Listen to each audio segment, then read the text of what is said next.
Hello everyone. आप सब कैसे हैं? मैं उम्मीद करता हूं कि बहुत अच्छे होंगे और अपनी पढ़ाई को बहुत अच्छे से कर रहे होंगे। मैं Akash Kumar Bhadana ICT virtual classroom में आपका बहुत बहुत स्वागत करता हूं मेरे प्यारे बच्चों। जैसा आपको पता है कि 12th क्लास है। 12th क्लास में हम लोग देख रहे हैं अपना पॉलिटिकल साइंस, और इसी पॉलिटिकल साइंस में हम लोग चैप्टर अपना आगे कंटिन्यू कर रहे थे। जन आंदोलन की हम लोग आपका बात कर रहे थे मेरे प्यारे बच्चों। तो हम लोग इसमें बहुत सारे जन आंदोलन को, भारत में जो भी छोटे छोटे या फिर जो बड़े जन आंदोलन हुए हैं, खास कर कर उन आंदोलन की जिसमें महिलाओं का योगदान बहुत आपका विशेष रूप से रहा है, उनको हमने देखा, उनकी जन भागीदारी को भी हमने सुनिश्चित किया। तो इन सारी चीजों को हम लोग गौर करके एक एक करके बहुत अच्छे से आपका देख रहे थे और उन पर हम लोग आपका बात कर रहे थे मेरे प्यारे बच्चों। क्लियर है? देख चुके हैं आप सभी? अगर किसी बच्चे का कोई डाउट, कोई क्वेरी है मेरे प्यारे बच्चों, तो आप मुझसे पूछ सकते हैं चैप्टर में, नहीं तो हम चलते हैं सीधा डिजिटल बोर्ड की तरफ। ध्यान दें आप सभी। देखिए, ये पूरा लेक्चर हमारा बहुत अच्छा होने वाला है। लास्ट जो हमने पढ़ा था, आपको पता होना चाहिए, आंदोलन की जो आपकी कड़ियां हैं, इनको हम लोग गौर करके आपका देख रहे थे, और इसी में हमने बहुत सारी चीजों को हमने गौर करके पढ़ा। एक एक करके हमने देखा इनकी उदय की क्या समस्या है, इन समस्याओं पर एक एक करके हमने विचार किया, और विचार कर कर हमने इन सारी चीजों को देखा। क्लियर है? तो आज हम बेसिकली पढ़ने वाले हैं, आपको पता होना चाहिए, नर्मदा बचाओ आंदोलन। अब हमें नर्मदा को देखना है। बेसिकली नर्मदा की अगर आप चर्चा करो, अगर आप इसको ज्योग्राफी में देखते हो, तो आपको पता लगेगा नर्मदा आपका मध्य प्रदेश में बहने वाली एक नदी है। ठीक? क्या है? नर्मदा जो है मध्य प्रदेश में एक आपकी बहने वाली नदी है। ठीक है? वे सभी सामाजिक आंदोलन के बारे में जिन्हें हम अभी तक चर्चा नहीं है, देश में आजादी के बाद अपनाया गया आर्थिक विकास के मॉडल के सिवा निशान लगे रहते हैं।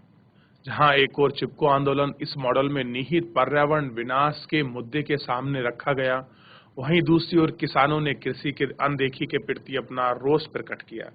कह रहे एक ऐसा ही आंदोलन था आपका चिपको आंदोलन, जो क्या था, जो आपका पर्यावरण के बचाव को लेकर, एक वो आपका मॉडल को लेकर जो आपका शुरू हुआ था। ठीक? और एक ऐसा आंदोलन था जो आपको किसान जिन चीजों से आपके रुष्ट हो गए थे, नाराज हो गए थे, उन चीजों को मांग को लेकर अपनी मांग रख रहे थे। तो सारी चीजें बहुत स्पष्ट रूप से आपको सामने और समझ आ रही थी। क्लियर है?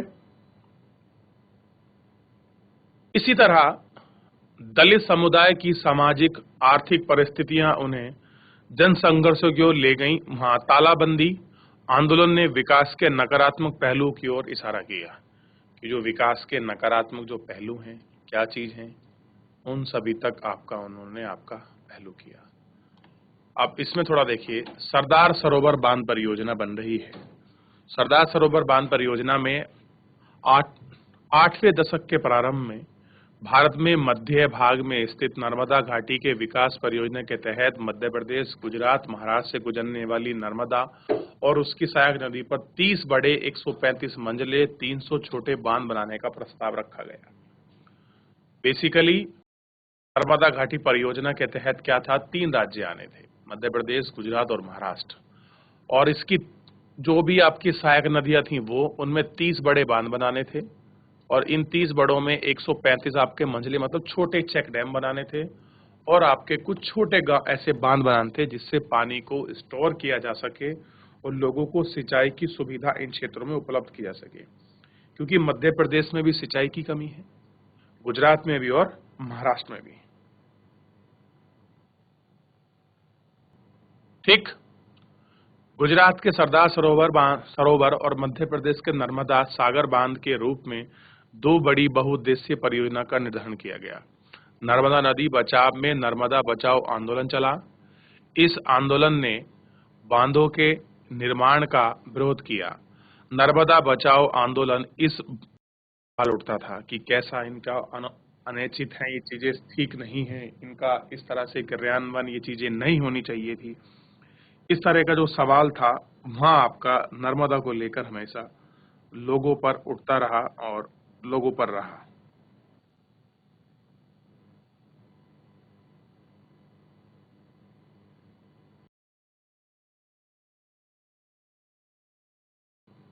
सरदार सरोवर परियोजना के अंतर्गत एक बहुउद्देशीय विशाल बांध बनाने का प्रस्ताव है। बांध समर्थकों का कहना है कि इसके निर्माण में गुजरात के एक बड़े हिस्से में यानी कि 3 पड़ोसी राज्यों में पीने का पानी, सिंचाई, बिजली उत्पादन के लिए सुविधा मुहैया कराई जा सकेगी। क्यों बना रहे हैं ये बांध? गुजरात के इस बड़े इलाके से क्या होगा? जो आपके पड़ोसी राज्य उनको पानी मिलेगा, सिंचाई मिलेगा, बिजली की सुविधा उपलब्ध होगी। इन सभी के प्रोडक्शन के लिए क्या हो रहा है? हम लोग बांध बना रहे हैं। कृषि की उपज में बढ़ोतरी होगी, यानी कि जब आपका सिंचाई की सुविधा पर्याप्त मिलेगी तो जाहिर सी बात है कि ये सारी चीजें होना स्वाभाविक है। बांध की उपयोगिता इस बात पर जोड़कर देखी जा सकती है कि इसे बाढ़ और सूखे की आपदा पर अंकुश लगाया जा सके। प्रस्तावित बांध के निर्माण से संबंधित राज्यों के 245 गांव डूबकर इस क्षेत्र में आ गए। अब मुसीबत क्या हो रही है कि इस क्षेत्र से क्या हो रहा है, 245 गांव क्या हो गए, इस बांध के बनाने के प्रस्ताव में डूब गए, यानी कि अंदर आ रहे हैं। अतः प्रभावित गांव के करीब 2.5 लाख लोगों को पुनर्वास का मुद्दा पहले स्थानीय कार्यकर्ता ने उठाया। गतिविधियों को एक आंदोलन का शकल और 1988-89 के दौरान जब तक स्थानीय स्वयं सेविका संगठन ने खुद नर्मदा बचाओ आंदोलन के रूप में संगठित किया है। क्या किया है? स्वयं आपका नर्मदा बचाओ आंदोलन को संगठित किया है।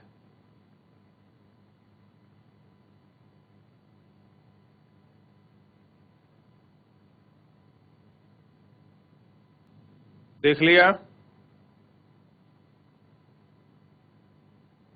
अब देखिए, बात है वाद और विवाद और संघर्ष की, जो मेनली मुद्दा है। नर्मदा आंदोलन अपने गठन की शुरुआत से ही सरदार सरोवर बांध परियोजना को विकास परियोजना के वृहद मुद्दों से जोड़ रखा है। यह आंदोलन विकास के मॉडल और उसके सार्वजनिक औचित्य पर सवाल खड़ा रखता है। आंदोलन की एक मुख्य दलील यह रही है कि अभी तक सभी विकास परियोजना पर खर्च हुए का विश्लेषण किया जाए। आंदोलन के अनुसार परियोजना का लागत विशेष ही इस परियोजना का जायजा लिया जाना चाहिए ताकि समाज के विभिन्न वर्गों में इस परियोजना का खामियाना भुगताना पड़े। क्या हो कि लोगों को अगर ये चीज लागू कर दी तो जो लोगों पर खामियाजा है वो ना इसका कहीं आपका लोगों को इसका आपका भुगताना पड़े। ये इसकी बेसिकली बात है। आंदोलन के नेतृत्व में इस बात की ओर ध्यान दिलाया गया कि इन लोगों पर परियोजनाओं को लोगों के पर्यावास, आजीविका, संस्कृति तथा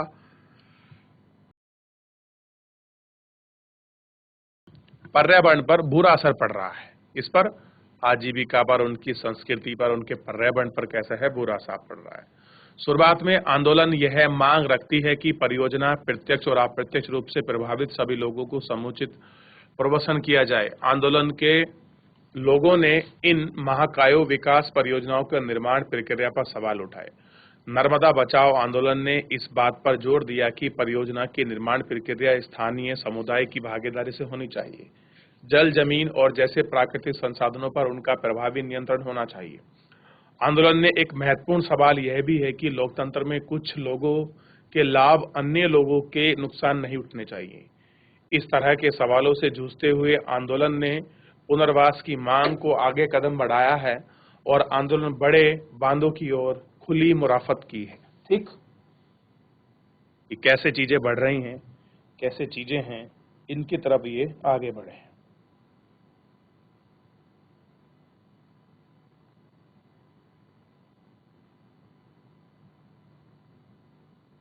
ठीक, आगे देखिए। नर्मदा बचाओ आंदोलन के कार्यकर्ता का गुजरात जैसे राज्यों में तीव्र विरोध हुआ। कह रहे हैं गुजरात में क्या है, इसका एक बहुत बड़े विरोध के रूप में जो है आपका सामना देखा गया। लोगों ने नर्मदा बचाओ अभियान के तहत लोग एकजुट हो गए। लोगों ने जो बनने वाले बांध हैं उन बांधों का बहुत बड़ी मात्रा में आपका विरोध किया, क्योंकि वो मान रहे थे कि बांध बनने से क्या होगा कि जो हमारे आपका पुनर्वास होना है वो बड़ा दुखदायी होने वाला है, और पुनर्वास के साथ साथ जो है हमारी आजीविका में भी एक बहुत बड़ा संकट आने वाला है, और साथ ही में इस प्रकार से चीजें होंगी ताकि जो हमारी अपनी संस्कृति और धरोहर है वो पूरी क्या हो जाएगी, छीन भिन्न हो जाएगी। ये लोगों को एक बहुत बड़ा डर जो था वो आपका बना हुआ था, जिसके कारण आप इस इमेज में अच्छे से देख सकते हैं कि लोग किस तरह से नर्मदा बचाओ अभियान में आपका जन भागीदारी सुनिश्चित कर रहे हैं। लोगों ने पानी में खड़े होकर इसका आंदोलन किया है, नावों में चलकर, यानी कि जिस रूप में वो अपना विरोध कर सकते थे उन्होंने पूरा विरोध किया है। ठीक, तो एक बार इसको गौर करके देख लीजिए, विरोध का कारण आपको समझ आएगा।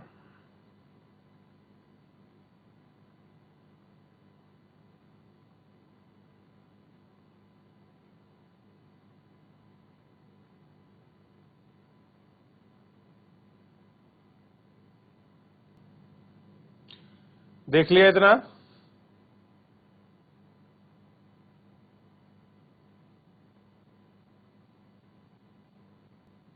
अब देखिए, विकास परियोजना के कारण नवीन कॉलोनी और शहरों को आपका गिराया गया, ऐसे में सुनने में नहीं आया है। हमेशा आदिवासी और गरीब को ही अपना घर छोड़ना पड़ता है और मजबूर होना पड़ता है। ये कह रहे जब भी कोई पुनर्वास और विकास का काम हुआ, कभी कोई शहर क्यों नहीं हटाया गया, कभी कोई कॉलोनी क्यों नहीं हटाई गई, हमेशा गरीब और आदिवासी लोगों को ही क्यों शिफ्ट किया गया? ये मुद्दा हमेशा प्रश्न का बना रहा है। क्या बना रहा है? हमेशा वो आपका प्रश्न का ही जो मुद्दा है वो आपका बना रहा है। नर्मदा बचाओ आंदोलन के कार्यकर्ताओं का गुजरात जैसे राज्यों में तीव्र विरोध है, परंतु सरकार और न्यायपालिका दोनों ही तस्वीर हैं। लोगों को पुनर्वास मिलना चाहिए। सरकार द्वारा 2003 में स्वीकृत राष्ट्रीय पुनर्वास नीति को नर्मदा बचाओ जैसे सामाजिक आंदोलन की उपलब्धि के रूप में देखा जा सकता है, परंतु सफलता के साथ ही नर्मदा बचाओ आंदोलन को बांध के निर्माण पर रोक लगाने की मांग पर तीखा विरोध भी झेलना पड़ा है। आलोचकों का कहना है कि आंदोलन के अड़िये रवैये विकास की प्रक्रिया, पानी की उपलब्धता, आर्थिक विकास में बाधा उत्पन्न कर रहे हैं। सुप्रीम कोर्ट ने इस मामले को सरकार में बांध के आगे बढ़ाने की हिदायत दी है, लेकिन साथ ही उसमें उसे यह भी आदेश दिया है कि प्रभावी ढंग से ही उसका पुनर्वास किया जा सके और उसको सही ढंग से देखा जा सके। नर्मदा बचाओ आंदोलन में 2 से अधिक दशकों तक यह चला। आंदोलन ने अपनी मांग मुखर करने के लिए हर संभव लोकतांत्रिक रणनीति का इस्तेमाल किया है।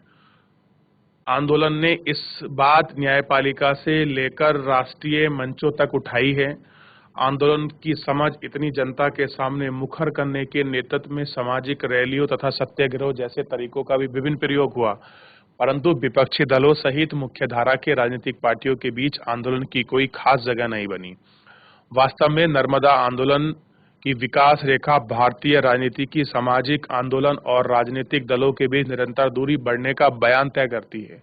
उल्लेखनीय है कि 90 के दशक के अंत तक पहुंचते नर्मदा बचाओ आंदोलन कई अन्य स्थानीय समूह और आंदोलन में जुड़ा है। ये सभी आंदोलन अपने अपने क्षेत्रों में विकास और बृहद परियोजनाओं का विरोध कर रहे थे। इसके मुकाम के आते आते नर्मदा बचाओ आंदोलन देश के विभिन्न हिस्सों में चले गए।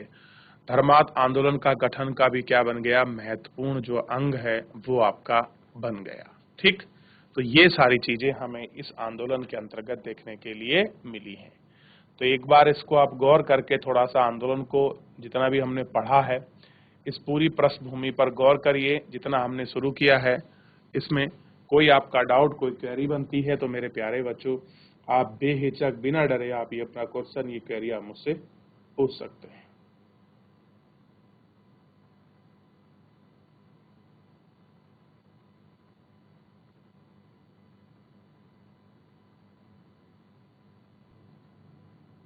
देख लिया बच्चों?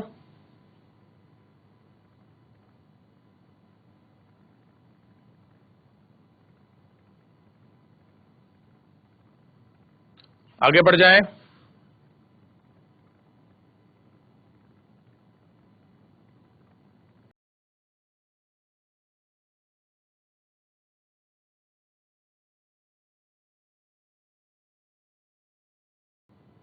अब है जन आंदोलन के सबक, कि जन आंदोलन का आपका सबक क्या है। इन थोड़े सबक पर हम लोग गौर करते हैं। सबक का मतलब हमने सीखा क्या है। जन आंदोलनों का इतिहास हमें लोकतांत्रिक राजनीति को बेहतर ढंग से समझने में मदद देता है। हमने देखा है कि इस तरह के गैर दलीय आंदोलन अनियमित ढंग से खड़े हो जाते हैं, उन्हें समस्या के तौर पर नहीं देखा जा सकता। इन आंदोलनों का उद्देश्य दलीय राजनीति की खामियों को दूर करना था। इस रूप में इस आंदोलन को देश की लोकतांत्रिक राजनीति के अहम हिस्से के तौर पर देखा जाना चाहिए। सामाजिक आंदोलनों ने समाज के उन वर्गों की सामाजिक आर्थिक समस्याओं को अभिव्यक्ति दी है, अपनी दिक्कतों का चुनावी राजनीति के जरिए हल कर पा रहे हैं। विभिन्न सामाजिक समूहों के लिए ये आंदोलन की बात रखना बेहतर माध्यम बनकर उभरा है। समाज के गहरे तनाव और जनता के मोक्ष के लिए ही सार्थक दिशा में इन आंदोलन को एक तरह के लोकतंत्र की रक्षा की है। सक्रिय भागीदारी के नए रूपों में प्रयोग और भारतीय लोकतंत्र को जनाधार बढ़ाया है। क्या क्या है? लोकतंत्र का एक सक्रिय रूप है जो ऐसी जन भागीदारी को और जन भागीदार को आपका इन्होंने बढ़ाया है। इस आंदोलनों के आलोचक अक्सर यह दलील देते हैं कि हड़ताल, धरना तथा रैली जैसी सामूहिक कार्रवाई ने सरकार के कामकाज पर बुरा असर पड़ता है।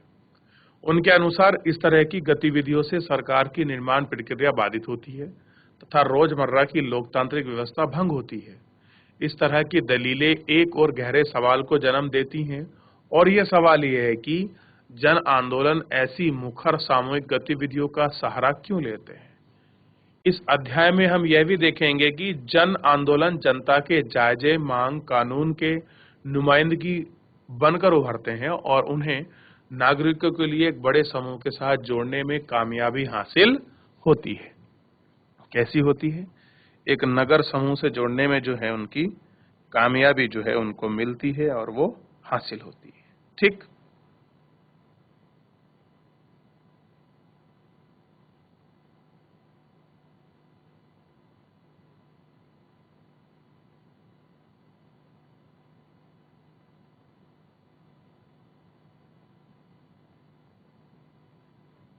देख लिया बच्चों?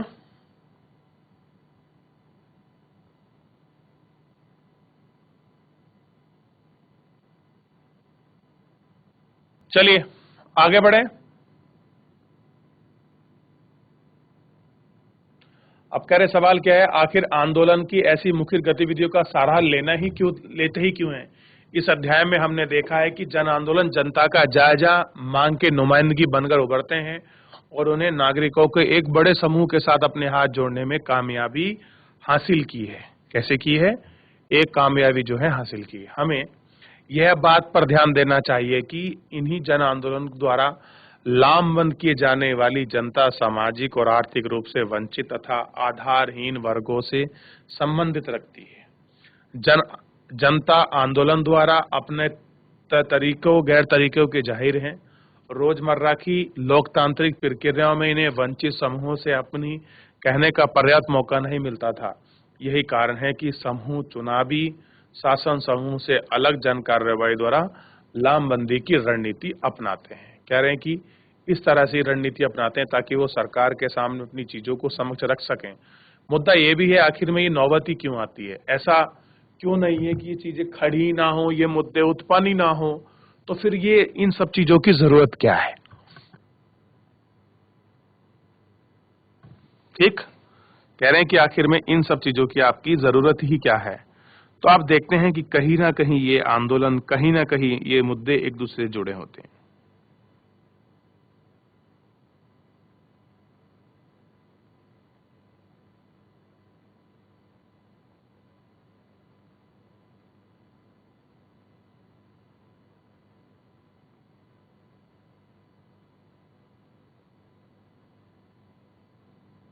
चलिए, अब ऐसे में ही एक अधिकार आया है जिसका नाम है अपना सूचना का अधिकार। देखिए कौन सा अधिकार है? सूचना का अधिकार। इस अधिकार को आप बहुत अच्छे से और गौर करके जो है देख पाएंगे कि सूचना का अधिकार क्या है और आप इस अधिकार को बहुत अच्छे से पढ़ भी पाएं और आपको पता भी चले कि आखिर में सूचना का अधिकार से होता क्या है। तो सूचना के अधिकार का आंदोलन जन आंदोलन की सफलता में एक महत्वपूर्ण उदाहरण है। कैसा रहा है? एक महत्वपूर्ण और सफल कैसा है उदाहरण है। ठीक, यह आंदोलन सरकार की एक बड़ी मांग को पूरा करने में सफल रहा है। यह आंदोलन शुरुआत में 1990 में शुरू की गई थी। इसका नेतृत्व मजदूर किसान संगठन के ने किया। राजस्थान में काम कर रहे इस संगठन ने सरकार के सामने यह मांग रखी कि अकाल राहत का कार्यों के लिए मजदूर को दी जाने वाली रिकॉर्ड का सार्वजनिक खुलासा किया जाए। यह मांग राजस्थान में एक बेहद पिछड़े इलाके भील तहसील में सबसे पहले उठाई गई थी। इस मुहिम के तहत ग्रामीणों ने प्रशासन से अपने वेतन और भुगतान के बिल उपलब्ध कराने को कहा। दरअसल इन लोगों को लगता था कि स्कूल, डिस्पेंसरी, छोटे बांध, सामुदायिक केंद्रों पर निर्माण कार्य के दौरान उन्हें दी जाने वाली मजदूर में भारी घपला है। कहने के लिए यह है कि विकास परियोजना पूरी हो गई है, लेकिन लोगों का मानना था कि सारे काम का धन की हेराफेरी हुई है। 1994 और 1900 के दशक के बाद मजदूर किसान संगठन ने जन सुनवाई आयोजित की और प्रशासन को इस मसले में अपना पक्ष स्पष्ट करने को कहा। आंदोलन का दबाव सरकार को राजस्थान पंचवर्षीय जनजातीय शोधन को करना पड़ा। नए कानून के तहत जनता को पंचायत के दस्तावेजों की प्राथमिकता प्रतिलिपि की अनुमति मिली है। संशोधन के बाद पंचायतों के लिए बजट, लेखा, खर्च नीति और तिथियों में जन आक्रोशन पर चलता है। अब तक इन मदों से बारे में नोटिस और अखबार ने सूचना दी है। 1996 में एमकेपी के दिल्ली के स्कूल में सूचना के अधिकार को लेकर राष्ट्रीय समिति का गठन किया गया। इस लक्ष्य में सूचना के अधिकार को राष्ट्रीय अभियान के रूप में देखा गया और इस तरह से हमें क्या मिला, 2002 में आपका स्वतंत्र विधेयक आया और फाइनली 2005 में राष्ट्रपति ने इसको मंजूरी दे दी और इसे कहा हमने भारतीय सूचना का अधिकार अधिनियम 2005। इस तरह से हमारे सामने निकलकर जो है सामने आया।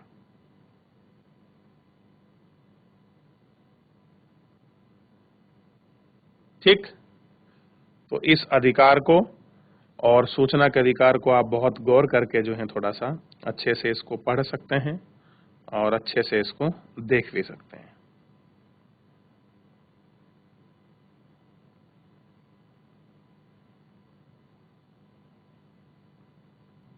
देख लिया बच्चों? तो एक बार सारा चैप्टर एक बार देख लीजिए। पूरा चैप्टर हमारा खत्म हो चुका है। किसी का कोई डाउट, किसी कोई क्वेरी हो इस चैप्टर के अंतर्गत बच्चों, थोड़ा सा और है, चले मैं इसके बता ही देता हूं, समझा ही देता हूं थोड़ा सा। अब देखिए, यह बात हाल ही के नई आर्थिक नीतियों में देखी जा सकती है। कह रहे जो नई अभी आपकी नीति बन रही है उन नीतियों में हम देख सकते हैं कि आप 9वीं अध्याय में पढ़े हैं कि कामवेश में सभी राजनीतिक दल इन नीतियों का के पक्ष में है। इसका मतलब यह हुआ कि हाशिए पर मौजूदा जिन सामाजिक समूहों पर आर्थिक नीतियों का दुष्प्रभाव पड़ा था उन पर राजनीतिक दल खास ध्यान नहीं देते थे और न ही मुख्यधारा की मीडिया पर उन्हें ध्यान देते थे। ऐसे में नई आर्थिक नीतियों का विरोध करना तो जन कार्रवाई का रास्ता बचाव था। यह जन आंदोलन का काम यह था कि वे राजनीतिक दलों के चालू मशवरे को अगले मुद्दे उठा सकें। क्या हो सकें?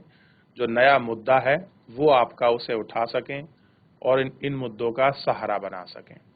आंदोलन का मतलब सिर्फ धरना या सामूहिक कार्रवाई नहीं था। इसके अंतर्गत किसी समस्या या पीड़ित लोगों को धीरे धीरे एकजुट होना, समान अपेक्षा, एक साथ मांग उठाना। इसके अतिरिक्त आंदोलन का काम लोगों को अपने अधिकारों को लेकर जागरूक बनाने से भी था, ताकि लोग यह समझ लें कि लोकतंत्र की संस्थाओं में ये क्या क्या उम्मीद रख सकते हैं। भारत में सामाजिक आंदोलन बहुत दिनों तक से जनता को जागरूक बनाने और उसे काम में शामिल लगान थे। ऐसे में इस आंदोलन में लोकतंत्र को बाधा नहीं बल्कि वहां उसका विस्तार किया है।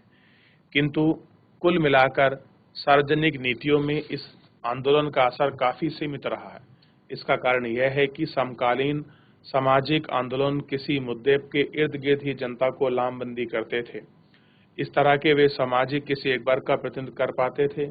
इसी सीमा के चलते सरकार इस आंदोलन का जायजा मांगों को ठुकराने का सहारा कर पाती थी। लोकतांत्रिक राजनीतिक चिंतित वर्गों में व्यापार संगठन को लेकर चलती थी, जबकि आंदोलन के नेतृत्व में यह बात संभव नहीं हो पाई कि राजनीतिक दलों को जनता के विभिन्न वर्गों में असमंजस बैठाना था, जबकि जन आंदोलन का नेतृत्व इसी वर्गों और हित के हिफाजत में संभाल नहीं पाए। जानना पड़ता है कि राजनीतिक दलों ने सामाजिक व वंचित अधिकारहीन लोगों के मुद्दों को ध्यान देना पड़ा था, पर जन आंदोलन के नेतृत्व में ऐसे मुद्दों को सही ढंग से ही उठा पाते। विगत वर्षों में राजनीतिक दल और जन आंदोलन के आपसी संबंध कमजोर होते गए। इससे राजनीतिक एक में सोपान का माहौल पनपने लगा। हाल ही के वर्षों में भारत की राजनीति में एक बड़ी समस्या जो है उभर कर जो है सामने आने लगी। कैसा हुआ? एक बहुत बड़ी जो समस्या है वो उभर कर सामने आई। तो सबसे पहले इसको देखिए, इस मुद्दे पर बात करिए, फिर हम लोग क्या करते हैं, आगे चलते हैं। देख लीजिए इसको।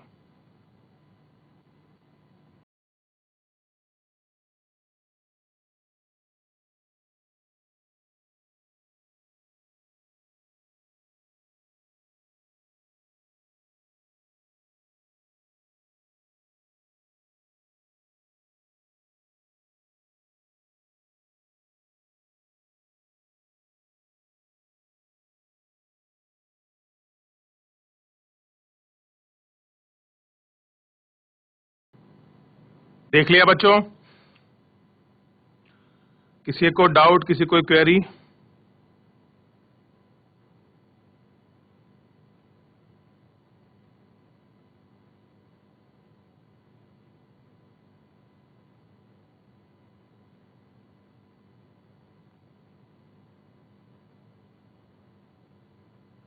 देख लिया बच्चों? आगे बढ़ जाएं। यहां तक किसी को डाउट? इस वाले पेज को देख लीजिए, अंतिम पेज है।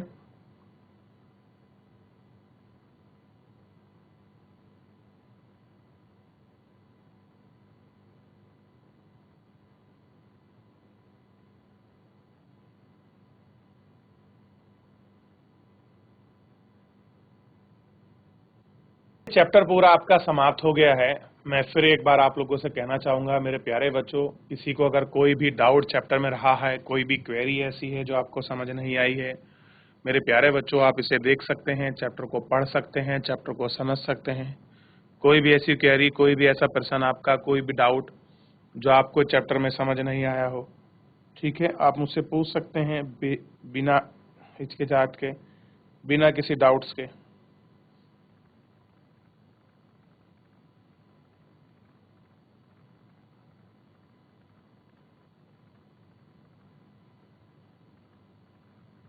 देख लिया आप लोगों ने?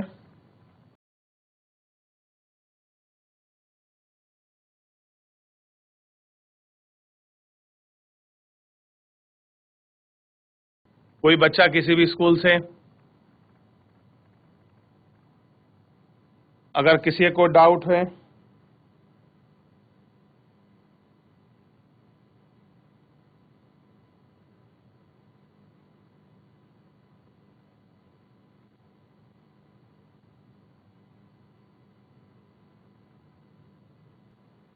या तो कोई डाउट, कोई क्वेरी, कोई प्रश्न आपका इस चैप्टर में?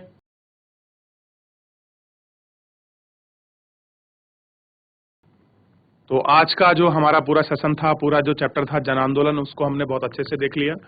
फिलहाल हम लोग नेक्स्ट लेक्चर में इसके अपने क्वेश्चन आंसर करेंगे। फिलहाल आज के लिए इतना ही, मिलते हैं नेक्स्ट लेक्चर में। धन्यवाद।